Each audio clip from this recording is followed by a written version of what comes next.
Ukraine was absolutely out of my thought, out of my life, out of my imagination until August 16.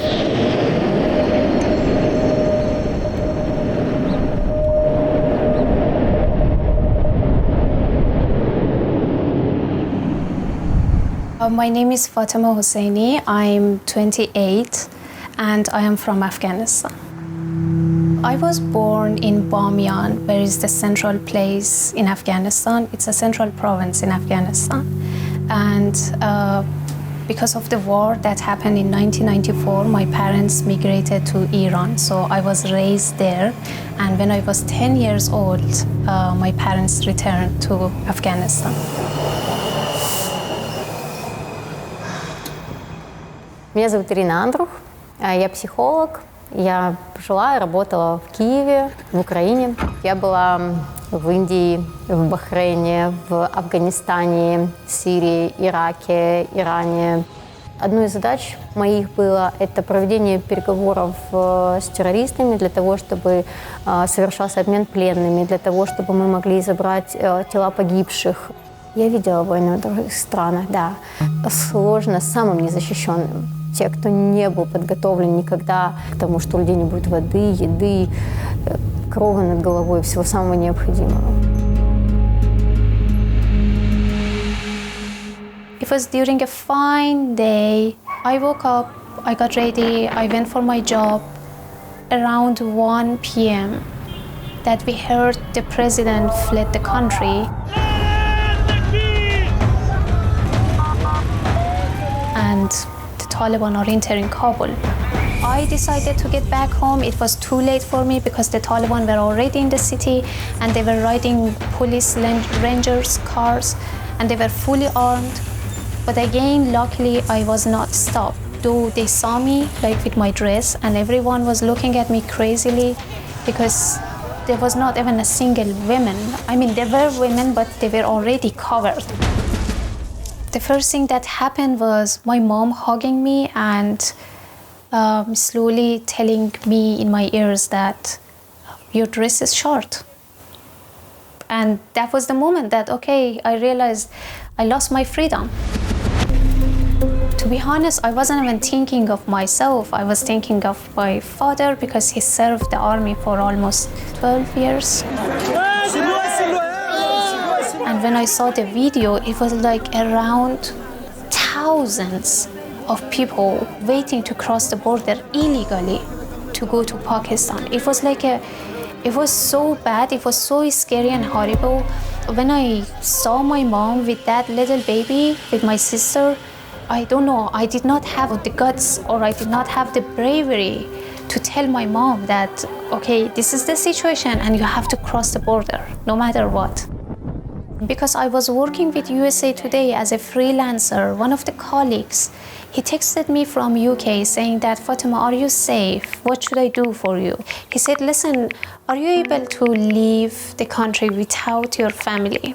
It was a very tough decision for me because, you know, when you have this supportive family and the time comes that you have either the chance to save your life or all of you will be in danger, what would you choose? But at the same time, there was this, there was this feeling coming to me that, okay, you have to leave, you have to be in a safe place in order to save your family. If you're in danger, your family will be in danger too, right? I heard about Fatema when a reporter friend of mine called me up and said, hey, we have a journalist stuck in Afghanistan. And I had already been thinking of ways, how do we get people out of Afghanistan? Because another friend of mine, Jessica Serafin, she and I would run with Afghan women athletes for their protection when we were deployed out there with the Navy. And sadly, the Taliban went to one of the athletes' houses, beat them up, took their running sneakers, and then graffitied their house. And so we were thinking, how do we extract and protect our Afghan allies? У меня был звонок человека, с которым я познакомилась в 2019 году. Мы вместе проходили обучение в школе НАТО. Он говорит, у меня друг застрял в Афганистане, девушка, журналист, она находится в большой опасности. Я говорю, хорошо, сбрось мне паспортные данные этой девочки, сбрось мне ее номер телефона, и я подумаю, как мы можем помочь, потому что я знала, что Украина уже организовывала эвакуационный рейс. В моей жизни есть очень много прекрасных, потрясающих, добрых и отзывчивых людей. Один из таких – это генерал Кирилл Буданов.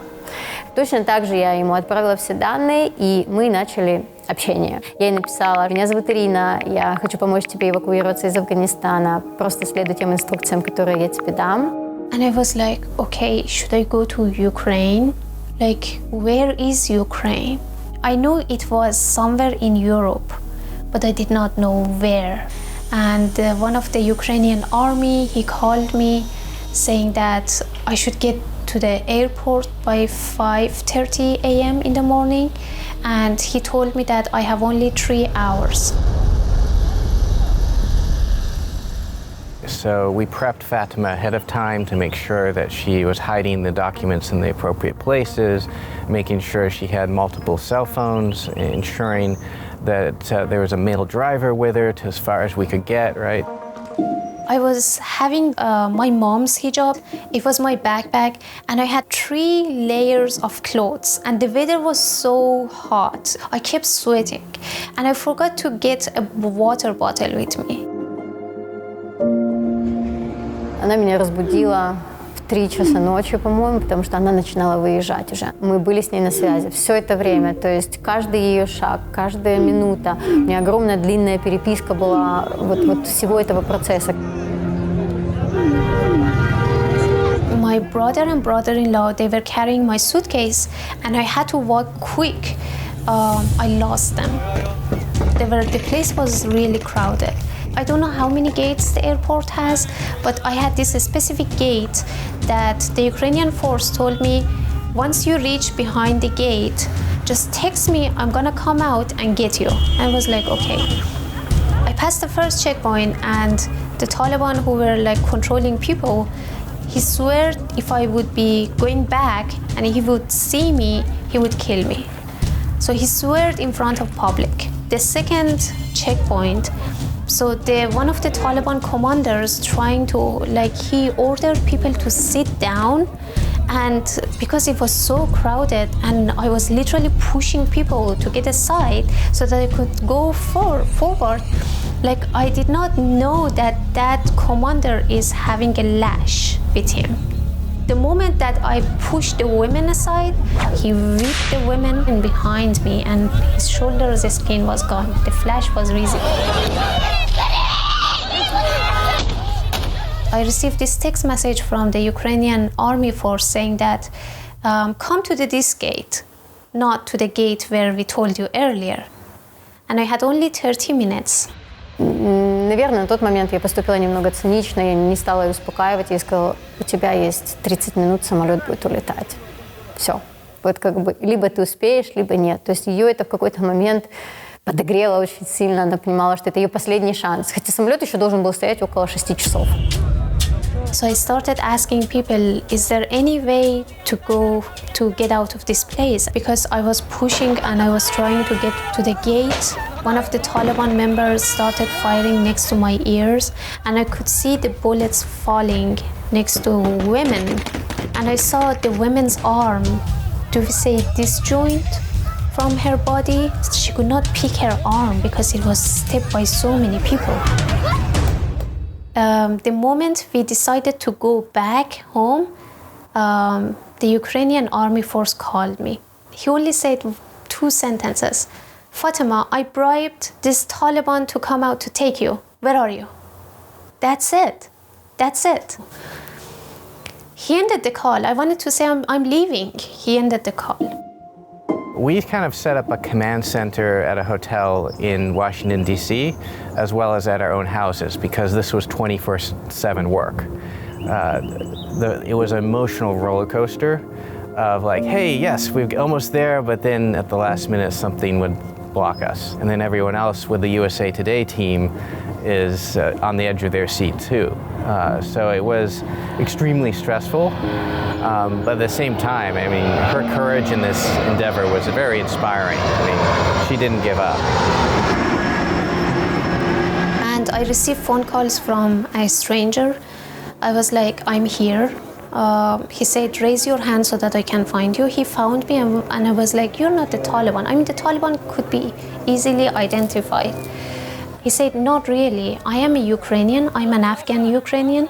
I'm here to get to the airport and this person called me saying that to have you with us. So he took me to a place where 50 Ukrainians were standing and waiting to get to the airport. I stood up and I shouted the name of that Ukrainian force.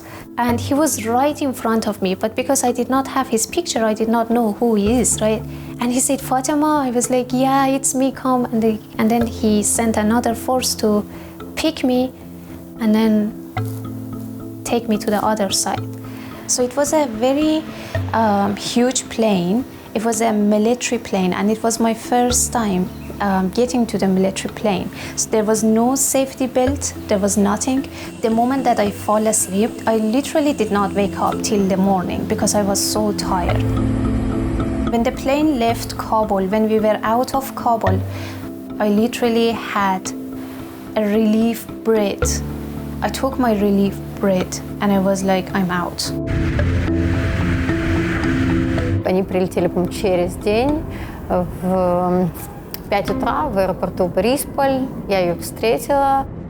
And I saw this girl coming to me. She said, hey, I'm Iryna. Like, I was so happy, but you know, the feeling of me, it was completely drained.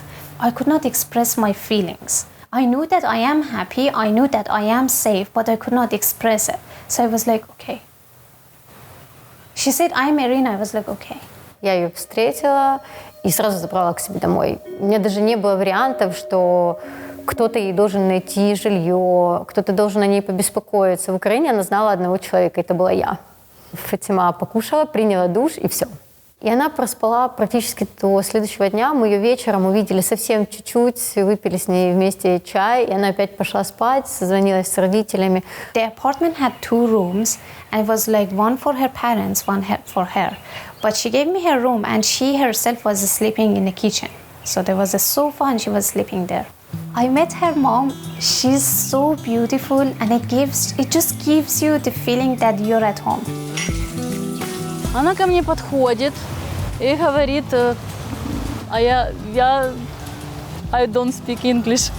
А она, нет вопросов, берет переводчик, сразу мне вот вслух вот говорит, я также ей отвечаю через свой переводчик. Мы даже с ней кушать вместе готовили, борщ с ней варили. Я очень хотела ей показать Киев. Конечно, Киев моя любовь, и в летний период это все зелено, в цветах, самые лучшие места, вот чтобы ей Киев запомнился тем городом, в который она мечтает вернуться. Естественно, каждый день я видела ее переживания. Счастье не может быть полноценным, когда твои родные в беде. Опять-таки я обратилась к Кириллу Буданову и спросила, можем ли мы помочь вот этой девочке, которую мы уже забрали, эвакуировать ее семью. Он говорит, да. Хочешь помогать? Ты можешь это сделать лично. Процесс эвакуации, который мы организовали, он был немножко уникальный. Мы покинули территорию аэропорта, и мы забирали людей в городе.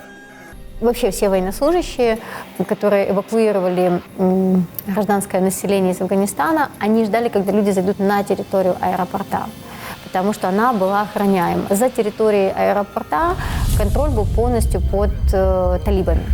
Я лично с поддержкой украинской армии выходила за пределы аэропорта, проверяла автобусы, проверяла людей, и мы эти автобусы завозили уже на территорию аэропорта, и там же были родители Фатемы. I was receiving text messages from my brother that mom cannot breathe, Mobina cannot breathe, Mobina keeps crying, my mom is exhausted, and the only thing I could say is like, wait. wait. You're gonna make it. Wait. Когда мы уже подошли к самолету, мы всех рассадили, дали воду, еду. Подошел Фатимы брат, попытался мне на ломаном английском спросить: ты Ира? Я говорю: да, это я. Он за руку меня к родителям, они меня обнимают с малышкой на руках. Ну как не плакать? I left Kyiv and came to the US for work and for my studies. Back then, I was sure that my parents were safe. It was before February 24. Мною принято решение о проведении специальной военной операции. Мне позвонила Фатима в слезах: Ира, что происходит? Это правда, что война в Украине? Я говорю: да, да, это правда. И я до сих пор жду, что либо кто-то скажет, что это неправда, либо мы проснемся. Но не бывает так. Ну не бывает так, чтобы... Ну как? Ну как? За что? I woke up and I read the news that I think the war already happened and the Russians started attacking. My mother, I think she sent my brother and my father to the grocery shop. There was just one grocery shop near her house, and once they got back home, my mom said that the war happened. I knew how was this situation, and I was trying to keep her calm because once she gets worried, I get worried, right? So I was like, I'm trying to find a way to book a cab, like for them to get out of Kyiv. My sister found a contact information of an American person. She is a retired Navy force in the US, and she had this entire team in Kyiv who were trying to evacuate people, taking them to western part of Ukraine. I texted her, and all she said was like, ask your parents to go to the railway, get a train, go to west part, and then there my team is taking care of them to get out of Ukraine. And was like, the problem is I don't know how to take my parents to the railway because they are in the Russian side, and all the bridges, the ways going to that side is being destroyed, right? I have this Ukrainian friend, and I started texting him, take my parents to Lviv. He said that he could have taken his own parents to Lviv. I beg him. My parents do not know the language. No one is accepting to go to that home address to take them.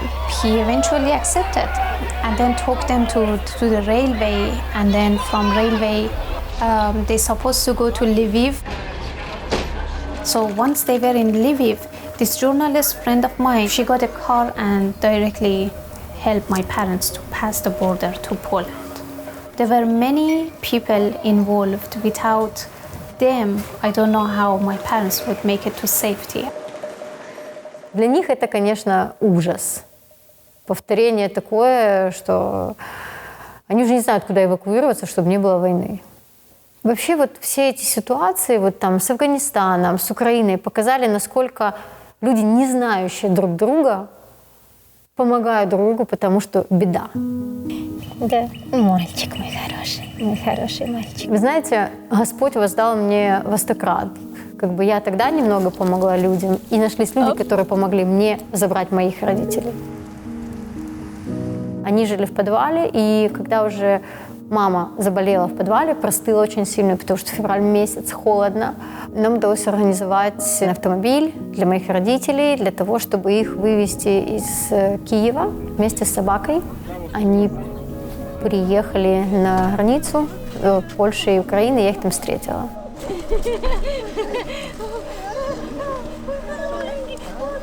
Мне ничего уже не надо было в жизни. Вот в тот момент я поняла, что я могу выдохнуть спокойно. Я знала, что это будет первая ночь, когда я посплю наконец-то. Я была счастлива. Я знаю, что такое счастье.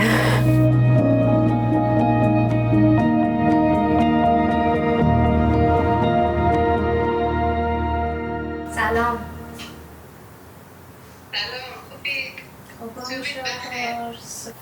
My parents survived the horrible war of Taliban, right? They survived the horrible war of Russia and Ukraine. They were in a strange country with a language that they did not understand, but they survived it. War is something that is really ugly, and it takes lives of thousands and thousands of victims. War is like that. War is as ugly as that. People are losing their dearest members of families. So what I learned from war is to care so much for people, to love so much. You know them, you don't know them, it's fine. Because you don't know what's gonna happen next.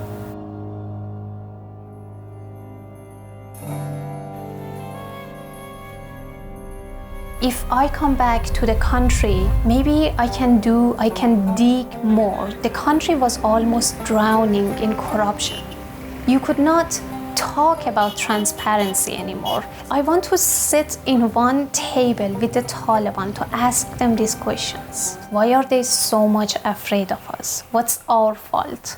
Why they always have this goal and this wish of us to be dead? Why they want to torture us?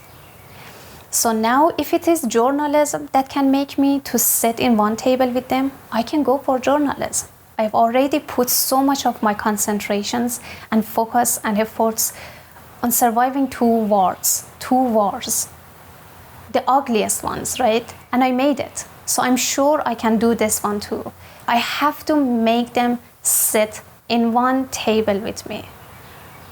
If it's gonna take my entire life to do that, I'm ready for it. So. Вот для меня она стала как сестра. С родственниками это безусловная любовь. Только за то, что они есть, ты их любишь. Вот для меня это человек Фатема, она для меня такой стала. We both are stubborn. I know Iryna is stubborn, and so I am.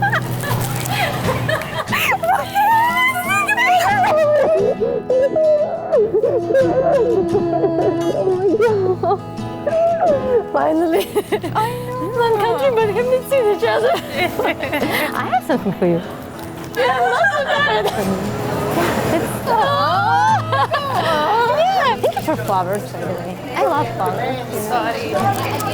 No, sorry. I love. You know, even one flower, I love that.